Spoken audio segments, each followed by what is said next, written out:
এসেছিস? কি হয়েছে বল? তোকে কি একদিনের মধ্যেই সবুর বাড়ি থেকে তাড়িয়ে দিল নাকি রে? ভোলে বাবা পার করেগা সিরিয়ালের আজকের ফুল পর্বটি দেখতে হলে লাইক ও সাবস্ক্রাইব করুন। ঝিল মাঝরাতে বাড়ি থেকে বেরিয়ে তার বস্তিতে চলে আসে। ঝিলের মা মিনু ঝিলকে বলে, এত রাতে তুই এখানে কেন এসেছিস? কি হয়েছে তোর? মেনকা মাসি বলে, তোকে কি এক রাতের মধ্যেই শ্বশুরবাড়ি থেকে তাড়িয়ে দিল নাকি? ঝিল বলে, আমাকে কেউ তাড়িয়ে দেয়নি, আমার খুব ঘুম পাচ্ছিল তাই আমি চলে এসেছি। মিনু বলে, তাই বলে এত রাতে তুই একা আসবি? সাক্ষ্যকে বললেই তো ও ঠিক তোকে পৌঁছে দিয়ে যেত। ঝিল তার মাকে বলে, আমি বিয়ের পর একটা রাতেই তো শুধু তোমার সাথে থাকতে এসেছি, তার জন্য তোমরা এত কথা শোনাচ্ছ? মিলি বলে, তুই তাই বলে প্রথম রাতেই কাউকে না জানিয়ে চলে আসবি?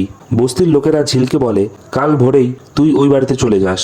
ঝিল বলে, আমাকে দেখে কি চোর মনে হচ্ছে নাকি? আমার যখন ঘুম ভাঙবে তারপরেই আমি ওই বাড়িতে যাব। পরবর্তী পর্বটি দেখতে চাইলে অবশ্যই লাইক এবং সাবস্ক্রাইব করুন।